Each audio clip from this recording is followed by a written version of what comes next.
Assalamualaikum warahmatullahi wabarakatuh. Saya Siska Kartika Sari dengan NIM 20119020119260 dari kelas PAIH semester 3. Saya di sini akan berusaha memenuhi tugas mata kuliah Filsafat Pendidikan, yaitu menjelaskan tentang konsep dasar pendidikan, filsafat dari segi etimologi. Filsafat berasal dari bahasa Yunani, yaitu philen, berarti mencintai. Sedangkan philos, cabang aksiologi. Yang pertama adalah etika pendidikan, yaitu suatu teori baik dan buruk dalam konteks pendidikan. Dan yang kedua, estetika pendidikan, indah tidak indah atau teori. Keindah-indahan itu dikaji dalam pendidikan tersebut. Poin kedua adalah kelahiran dan perkembangan filsafat barat. Yang pertama adalah latar belakang munculnya filsafat, dan yang kedua adalah periode Yunani pada tahun 600 sebelum Masehi sampai 400 Masehi, dibagi menjadi 3, yaitu yang pertama adalah para filsuf alam, yang kedua zaman keemasan Yunani, dan yang ketiga adalah zaman Helenisme. Yang ketiga periode abad tengah, yaitu karakter teosentris, memposisikan Tuhan sebagai sumber kebenaran.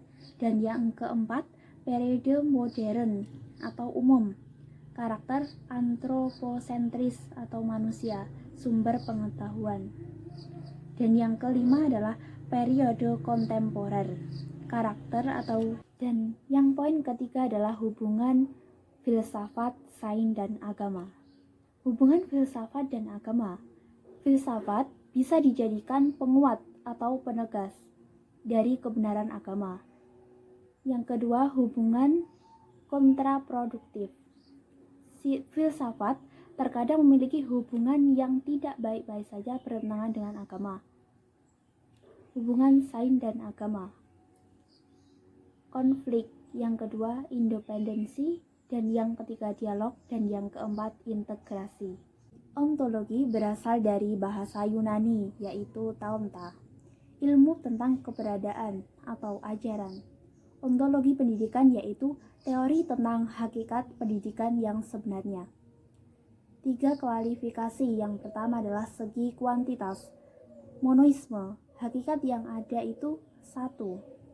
Yang kedua dualisme, dan yang ketiga pluralisme, dan yang keempat adalah nihilisme. Yang kedua, segi kualitas. Yang pertama adalah spiritualisme, dan yang kedua materialisme. Yang ketiga adalah proses kejadian dan perubahan, yaitu mekanisme, teologi, vitalisme, dan organisme. Ontologi pendidikan yaitu hakikat pendidikan Islam, mengembangkan seluruh potensi peserta didik, tetapi mengarah kepada zat yang satu, yaitu Tuhan, atau disebut juga dengan monoisme. Epistemologi pendidikan dari bahasa Yunani yaitu episteme, yang berarti pengetahuan, dan logos artinya ilmu. Epistemologi yaitu ilmu tentang sumber pengetahuan. Sumber pengetahuan di sini yang pertama adalah rasionalisme. Sumber pengetahuan secara rasio yaitu akal murni. Yang kedua, empirisme, yaitu sumber kebenaran yang hakiki adalah panca indera. Dan yang ketiga adalah kritisme, akal atau rasio dan panca indera. Dan yang keempat, intuisme, sumber pengetahuan berasal dari hakikat pengetahuan epistemologi, yaitu yang pertama adalah idealisme, yang kedua pragmatisme, dan yang ketiga positivisme, dan yang keempat adalah empirisme. Ontologi pendidikan, cabang filsafat yang terakhir, yaitu yang pertama adalah ontologi pendidikan, yaitu objek atau sasaran pendidikan, dan yang kedua adalah epistemologi pendidikan, yaitu proses pendidikan. Yang ketiga, aksiologi pendidikan, tujuan pendidikan. Aksiologi berasal dari bahasa Yunani, aksios yaitu nilai, dan logos artinya ilmu. Aksiologi yaitu teori tentang nilai atau ilmu. Cabang aksiologi yang pertama adalah etika pendidikan, yaitu suatu teori baik dan buruk dalam konteks pendidikan. Dan yang kedua, estetika pendidikan, indah tidak indah atau teori. Keindah-indahan itu dikaji dalam pendidikan tersebut.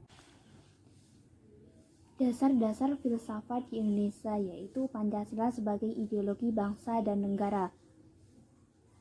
Nilai-nilai dalam Pancasila dijadikan sebagai cita-cita normatif dari penyelenggaraan bernegara di Indonesia. Yang kedua, nilai-nilai dalam Pancasila merupakan nilai yang telah disepakati bersama dan oleh karenanya menjadi salah satu yang menyatukan masyarakat. Ontologi, epistemologi, dan aksiologi.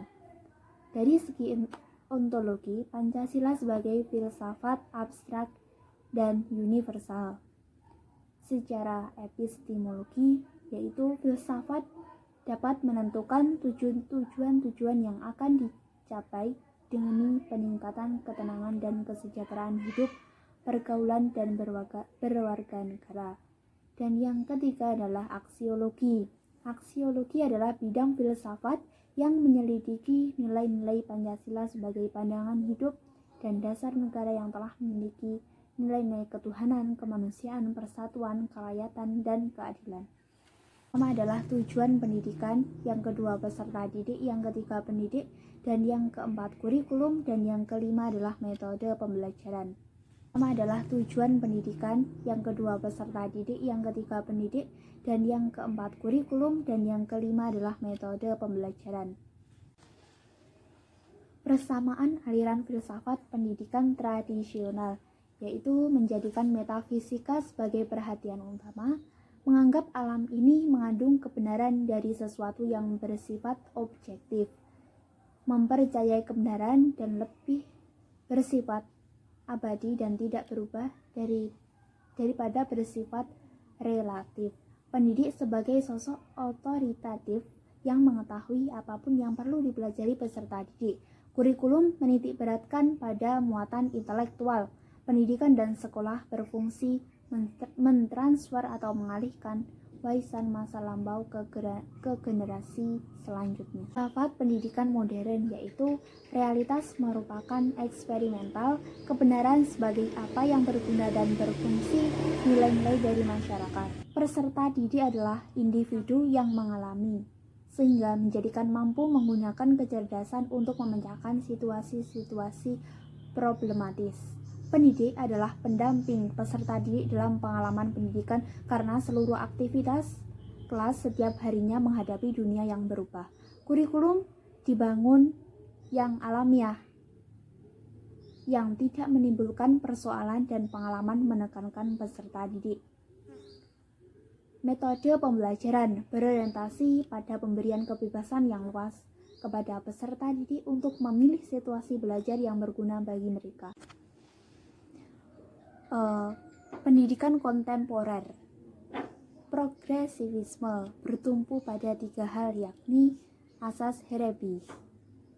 Epistemologi pendidikan, pengetahuan itu informasi, fakta, hukum, prinsip, proses, dan kebebasan yang terakumulasi dalam pribadi sebagai proses interaksi dan pengalaman. Aksiologi pendidikan, nilai timbul karena manusia mempunyai bahasa, dengan demikian menjadi mungkin adanya saling hubungan.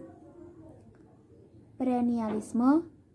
Ontologis perennialisme terdiri dari pengertian seperti benda, individu, dan substansi.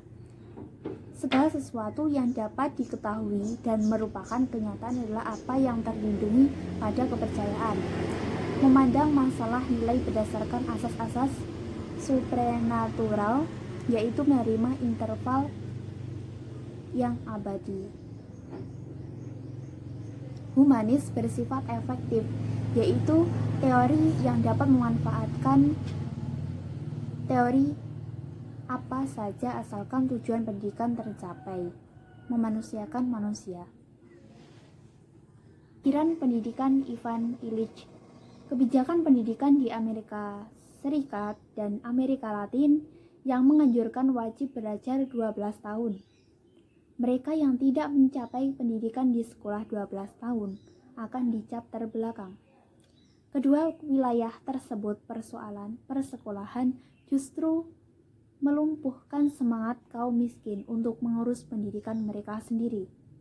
Sekolah di seluruh dunia justru berdampak anti-edukasi terhadap masyarakat karena sekolah lalu diakui sebagai satu-satunya spesialitas pendidikan. Kritik gagasan Ivan Illich terhadap pendidikan. Pendidikan seharusnya pengalaman belajar seseorang sepanjang hidupnya. Namun, hak setiap orang untuk belajar dipersempit dan oleh kewajiban sekolah. Sekolah membagi masyarakat ke dalam kelas-kelas sosial yang sangat tidak egaliter, diskriminatif, sedemikian mekanismatik namun memperkukus kemanusiaan. Penyelenggaraan pendidikan di sekolah merupakan praksis yang tidak sebangun dengan pendidikan itu sendiri. Sekian dari saya.